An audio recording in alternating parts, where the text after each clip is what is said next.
Quando o assunto é janela de transferências, todo mundo sabe que o Vasco só tem colecionado fracassos. E o questionamento que fica é: será que está difícil mesmo ou será que é falta de competência? A diretoria, presidência, eles não estão trabalhando? Só nessa janela de transferências foram 5 pontas que o Vasco tentou contratar e fracassou em todos, criando muita expectativa na torcida, deixando depois o torcedor frustrado, e a gente vai entender quem é o verdadeiro culpado desse problema que vem assombrando o Vasco há muitos anos. E nesse Brasileirão de 2025, parece que vai, de novo, causar sérios problemas. Então fica até o final do vídeo, vou explicar tudo certinho, vou explicar melhor para vocês e destrinchar toda essa situação aí, triste, né? Que o torcedor vascaíno tá tendo que passar. Todo mundo sabe que o Vasco passou ali por problemas judiciais, problema com a 777, nada relacionado ao clube em si, mas o clube colocou sim a 777 na justiça, via toda aquela situação que o Pedrinho, aquela situação que saiu na mídia e o Pedrinho se expôs ali. E o que importa de tudo isso é, o Vasco acabou retomando o controle para o associativo, então o presidente, que é o Pedrinho, presidente do associativo, acabou controlando tudo, exatamente como funciona um clube com um associativo, porém o Vasco não tem verba suficiente para isso. O Vasco é um clube hoje com vários problemas financeiros ali, todo um cálculo de orçamento para os anos seguintes que aconteceram, acreditando que aconteceriam os aportes e etc. Não aconteceu, essa história chata que vocês já conhecem. Ou seja, com os recursos que o Pedrinho vem administrando o Vasco da Gama, a gente pode concluir que o Vasco não tem dinheiro. E essa é a realidade do vascaíno hoje. O Pedrinho e o Marcelo Santana vêm recebendo bastante crítica da torcida vascaína. Todo mundo sabe que o pessoal já está perdendo a paciência, principalmente com o diretor de futebol ali, o Marcelo Santana. E o vascaíno vem criticando fortemente ali a diretoria inteira do Vasco, até perguntando onde o Felipe Maestro entra em toda essa história aí, o que ele pode fazer para ajudar. O Marcelo Santana, então, que nem tem tanta credibilidade, nem tem nenhuma credibilidade com a torcida vascaína, ele vem sendo criticado, a galera já vem pedindo a demissão dele, e a gente aqui nesse vídeo vai questionar de quem é essa culpa? Quem será o verdadeiro culpado nessa história toda? Quem tem que pagar o pato? Vamos entender essa situação melhor, e por isso a gente destrinchou aqui 5 jogadores que foram um fracasso nessa janela de transferências, que o torcedor vascaíno criou expectativa, que a diretoria do Vasco criou expectativa, porém não aconteceu. O primeiro jogador é o Coelho, atacante ali, ex-atacante do Atlético Paranaense. Na época o Atlético Paranaense já sabia ali que ia jogar a Série B, a segunda divisão do Brasileirão. Então muitas peças foram saindo, o Canóbio saiu, e o Coelho foi um jogador que saiu também. Na época o Vasco, na primeira semana que acabou o Brasileirão, o Vasco já iniciou a procura pelo jogador, já começou as negociações, oferecendo valores ali, já de salário, de pagamento pelo passe do jogador. O Atlético Paranaense demonstrou interesse no Léo Pelé, zagueiro do Vasco à época. O Vasco ainda tentou juntar ali as negociações, fazer uma troca, ainda tinha uma dívida do Vasco em relação ao Hugo Moura. Então o Vasco tentou misturar ali as situações. O Atlético Paranaense resistiu nesse caso, acabou contratando sim o Léo Pelé do Vasco, mas o Coelho, que a proposta do Vasco era de 4,5 milhões de dólares, acabou sendo vendido para o Atlético Mineiro, pelo valor total de 6 milhões de dólares. E aí a gente fica no questionamento, nesse caso, de quem será a culpa? Vocês acham que a diretoria poderia ter colocado 1,5 milhão de dólares a mais, ou até 2 milhões a mais, pelo Coelho? Vocês acham que seria um valor ali aceitável pela torcida vascaína? O Vasco teria esse valor em caixa? Esse é o nosso questionamento. Se o Vasco tem esse valor em caixa para gastar com contratações e não iria comprometer, de repente, ali, trazer mais um ou outro jogador que o Vasco tenha interesse, por que não cobriram essa oferta? Por que não tentaram chegar com mais firmeza ali no Atlético Paranaense para já tirar o jogador de vez? Fica o nosso questionamento. Nesse caso aí, rapaziada, comenta aí embaixo o que vocês acharam. Vocês acham que a diretoria poderia ter agido diferente? Vocês acham que 1,5 milhão de reais ali já fica a mais, né? De 4,5 milhões para 6 milhões de dólares ficaria muito pesado para o Vasco trazer o Coelho, tendo em vista que a gente não conseguiu trazer nenhum jogador até agora de ataque? O segundo jogador da nossa lista não chegou a ter muito tempo de negociação, não chegou a criar tanta expectativa na torcida vascaína, que foi o Ramon Souza. torcedor vascaíno aí vai lembrar dele. O atacante ali que na época estava no Talheres, e o Vasco ele já vem sondando e tentando contratar esse jogador desde a época da 777. Ele atualmente está no Nottingham Forest da Inglaterra e é um jogador ali muito cobiçado. O Vasco tentou sim contratar ele, chegou a manter contato, o jogador até deu uma sinalizada ali positiva para o Vasco, iniciando as conversas, é claro. Quis ouvir a proposta e etc, mas no momento ele preferiu ficar na Inglaterra e o clube inglês não facilitou em nada a transação, e tendo em vista que o Vasco não tinha nem 6 milhões de dólares para pagar pelo Coelho, quem dirá um jogador sair da Premier League para vir para cá, quanto o Vasco não pagaria para ele? Tendo em vista que lá eles trabalham com a Libra, com o Euro, qual seria o valor que o Vasco conseguiria pagar para encher os olhos de alguém nessa negociação? E aí fica mais um questionamento. A culpa, nesse caso, ela é do Pedrinho, ela é do Marcelo Santana. Eu acredito que nesse caso não tem culpa deles, não. O Vasco realmente teria que encher os olhos do jogador para poder tirar ele do clube, e eu acho que dificilmente isso aconteceria. E rapaziada, partindo agora para um jogador aqui do cenário brasileiro, esse que o torcedor vascaíno ficou bem engasgado, porque ficou um bom tempo ali, conversas acontecendo, o pessoal cogitando, o pessoal falando que ele ia vir, que só faltava acertar alguns detalhes, e esbarrou ali na condição salarial, que foi o Wanderson do Internacional, o ponta ali de 30 anos. Ele, na época, até parece que quis ouvir a proposta do Vasco e trouxe uma contraproposta. Ele pediu um salário muito alto, acima de R$1 milhão, ali na casa de R$1.100.000 por mês. O Vasco da Gama não topou pagar esse salário, fez uma outra proposta, e a conversa acabou não fluindo. O jogador acabou optando por permanecer no Internacional, não quis vir para o Vasco da Gama. Realmente foi uma negociação esquisita, porque ficou ali um bom tempo, parecendo que estava negociando e conversando, e de repente, do dia para a noite, o jogador já estava certo que ele não viria, que ele ia ficar no Internacional.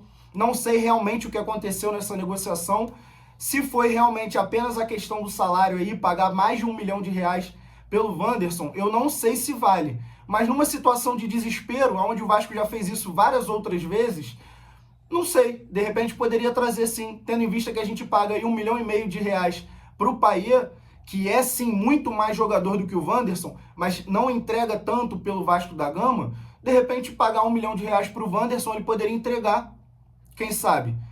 A gente não tem muita opção, e quando aparece uma opção ali que até agrada a torcida, se não for nenhuma loucura, eu acho que de repente vale a pena sim investir. Não sei se faltou ali um pulso firme, faltou abrir um pouco mais o bolso na questão salarial, enfim. Não sei o que aconteceu realmente ali. O Vasco queria trazer ele em definitivo, mas acabou a negociação melando ali, e o torcedor do Vasco mais uma vez ficando frustrado e culpando realmente o Pedrinho e o Marcelo Santana. Acredito sim que eles têm a responsabilidade deles, mas a gente destrinchando caso a caso, a gente fica nessa dúvida. Tem uma parcela de falta de pulso firme, falta de abrir o bolso, e tem também uma parcela do Vasco não ter dinheiro para investir. Então vamos continuar analisando, rapaziada. Se estiver curtindo o vídeo, deixa o like aí embaixo, se inscreve no canal aí para ajudar a gente e vamos embora. O quarto jogador da nossa lista foi um jogador que o torcedor vascaíno acreditou muito que viria, estava muito confiante, o jogador do América do México, Brian Rodrigues, um atacante de velocidade ali, estava em alta no México, no Campeonato Mexicano. E o torcedor vascaíno aprovou de cara, ficou muito contente com essas conversas que aconteceram. A diretoria do Vasco parecia realmente que ia prosseguir com a contratação mais uma vez. E a gente até fica na dúvida aí, será que alguns canais de YouTube, algumas páginas aí, acabam enchendo a cabeça do torcedor vascaíno com situações que não são reais ali? Eles querem criar vídeos ali todo dia e acabam falando, agora vem, agora só falta assinar, vai fechar, agora é quase certo. E deixando o torcedor vascaíno cheio de esperança. Isso pra mim, quem tem um canal assim do Vasco da Gama e faz esse tipo de notícia sem ter uma fonte confiável, uma fonte que já tenha trazido outras verdades outras vezes, para mim, esse cara ele não é vascaíno, porque o torcedor vascaíno ele se sente enganado, entendeu? Isso é uma vergonha para a torcida gigante do Vasco que a gente tem aqui, principalmente no Rio de Janeiro, mas uma torcida espalhada pelo Brasil inteiro. Então, você aí que é blogueiro de Vasco da Gama, que fica fazendo vídeo do Vasco, vai com calma, rapaziada. Noticia o que é verdade só. Eu sei que ali na thumb a gente coloca uma coisa mais chamativa, mas vamos trabalhar também com a verdade. Não vamos iludir a cabeça do torcedor, porque ele acaba acreditando e aí deposita todo esse peso no final dentro do campo do Vasco, que já não está ruim. É óbvio que a culpa não é do torcedor. O último da lista do culpado vai ser o torcedor. Mas vocês mexendo com a cabeça de quem está ali dia após dia sofrendo com o Vasco da Gama, ele acaba ficando com menos paciência ali na hora de apoiar o time. Então vamos com calma nessas notícias, porque o Brian Rodrigues foi um exemplo disso, que o torcedor acreditou que vinha um reforço de peso ali, um nome forte para compor o ataque do nosso Vasco. A gente já perdemos aí o Adson e o David por lesão. Não sabemos exatamente quando eles vão voltar. O Adson retorna antes do David. Mas é uma situação que a gente tem que ir realmente com calma. Não podemos ficar passando para o torcedor tanta pressão, tanta notícia assim o tempo inteiro que não seja verdade, porque você pegando os canais oficiais do Vasco da Gama, é lógico que um presidente ele nunca vai assumir nada e a gente sabe disso, mas não teve nenhuma viagem do presidente para o México, não teve nada disso. Teve uma viagem lá atrás de um dirigente de futebol do Vasco aí, mas que não tem nada a ver com a atual situação de agora. Se a gente tivesse uma situação do Pedrinho embarcando junto com o Marcelo Santana ali para o México para conversar, e parece que vai fechar a janela do México, que era mais curta aqui, né? Então a gente não teve nenhum tipo de notícia que pudesse trazer algo para a gente pensar que era uma negociação próxima de trazer. E o que eu vi de gente já dizendo que era certo, foram muitos canais aqui no YouTube, pelo menos foram muitos. E o Brian Rodrigues acabou mexendo muito com a cabeça do torcedor. O América do México chegou a sinalizar positivamente, mas como a janela era mais curta, eles botaram como condição que só iriam liberar a venda do jogador caso conseguissem um substituto. Não conseguiram a tempo, talvez nem tenham procurado, já botaram essa condição ali sabendo que não iriam liberar o jogador, não sei ao certo o que aconteceu, mas o Brian Rodrigues foi um jogador que frustrou muito e a gente fica nessa dúvida aí. O jogador acabou permanecendo no México, não sei se o valor não agradou, não foi isso que saiu na mídia, mas de repente um jogador como o Brian Rodrigues, a diretoria podia sim tentar um investimento, uma aposta a mais, tendo em vista aí que a gente pagou mais ou menos 9, quase 10 milhões de dólares no João Vitor, nosso zagueiro titular, que até tem um potencial ali, até tem uma qualidade, mas ele não vem entregando nesse nível.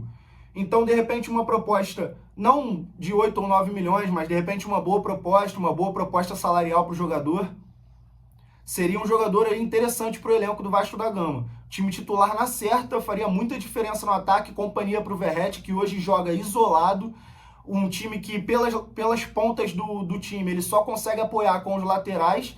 Então a gente tem ali o Tietê e o Paulinho que apoiam de vez em quando ali, ao invés de ir por dentro totalmente, eles vão um pouco aberto, mas não é a característica deles, não é o ideal, não são jogadores de 1 contra 1, que é o que a gente precisa. Pelo menos um jogador ali para fazer companhia, se a gente for jogar realmente no losango. Então o Pedrinho precisa tomar alguma decisão. Infelizmente, fazer alguma loucura ali, né? Dentro ainda do controlável, mas fazer uma loucura para trazer um jogador aí de peso, porque senão o Vascaíno vai ter um problema grande mais uma vez esse ano. O ano passado teve aquela sequência de jogos do Paiva que salvou ali, foram umas 4 ou 5 vitórias, que salvou o Vasco da Gama, porque depois o Vasco parou de entregar novamente. Então esse ano, se não trouxer uma peça muito forte para compor o ataque ali, o Vascaíno vai sofrer mais uma vez. E para encerrar essa nossa lista, rapaziada, o atacante Bruma, português, que simplesmente foi talvez o jogador que ele foi o jogador que chegou mais perto de ser contratado aqui pelo Vasco da Gama. É um jogador que realmente ficou de assinar por detalhes. Mas o que aconteceu, galera? O Vasco ele cobriu todos os valores pedidos pelo jogador, as condições. O Braga sinalizou ok, estava tudo certo. Realmente, na sexta-feira à noite, o Vasco mandou uma proposta para já fechar certinho a contratação do jogador, uma proposta oficial com os termos que o jogador já havia dito que aceitaria.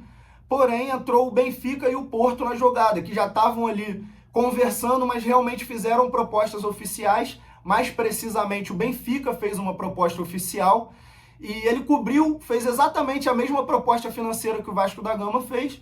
E aí ficou no comparativo do time, do clube, que é o que eu falei no vídeo anterior, que a gente não tem tanta estrutura, a gente não está brigando pelos maiores títulos, a gente não está, na realidade, brigando por nenhum título aqui no Brasil. Se a gente fosse um time que está brigando todo ano no Brasileirão para ganhar, estamos disputando todas as Libertadores, brigando para ganhar, vencendo o Libertadores recentemente, disputando o Mundial de Clube, vencendo Copa do Brasil, a gente seria um time que o jogador até viria sim, porque ele ia ver ali que ele está se destacando. E o nosso Brasileirão, ele está chamativo. Ainda mais que chegou o Neymar agora, então não tem desculpa. Nosso Brasileirão é um campeonato gigante. Tem as suas dificuldades, tem problema lá com a CBF, mas enfim, é um ótimo campeonato. Só que o Benfica é um time que vai disputar a Liga dos Campeões. É um time com uma estrutura gigantesca, é um grande time em Portugal e na Europa. Não chega a ser de primeira prateleira, mas é de segunda prateleira. E a intenção do jogador é voltar para a seleção portuguesa. Ele quer retornar para a seleção portuguesa para jogar a Copa do Mundo. Ele quer esse espaço dele para disputar a Copa do Mundo de 2026. Então, nada melhor do que disputar uma Champions League, nada melhor do que disputar o Campeonato Português e estar ali na Europa, nos holofotes da seleção portuguesa. Não que o Campeonato Brasileiro não tenha esse holofote, mas a gente sabe que para um jogador de Portugal é melhor ele estar lá no maior time de Portugal, né, praticamente, junto com o Porto ali.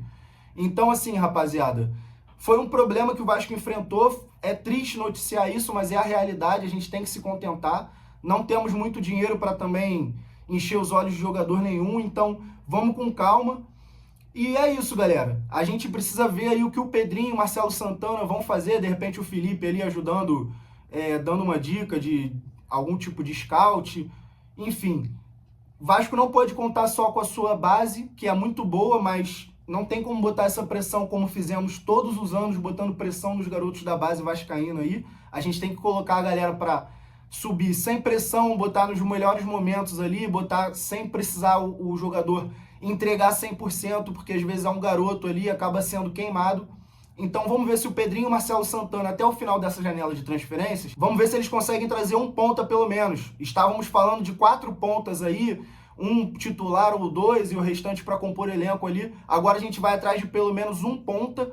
Vamos ver o que o Pedrinho vai conseguir fazer, o que a diretoria do Vasco vai conseguir se reinventar nessa situação aí para poder trazer esse jogador que a gente precisa. E são as cenas para os próximos capítulos, rapaziada. A janela de transferência já está chegando na parte final dela. A próxima é só no final do ano, aquele desespero meio de Brasileirão. Então já sabe, é para ver agora. Tem que resolver essa situação agora. Não sei se está conversando com outros jogadores, eu acredito que sim. Porque dessa lista que eu fiz aqui, vários jogadores, eles estavam conversando ao mesmo tempo ali. Então vamos torcer e vamos para cima, rapaziada. Um abraço para a torcida Cruz Maltina aí. Tamo junto, rapaziada. Mais um vídeo da TV Clubismo.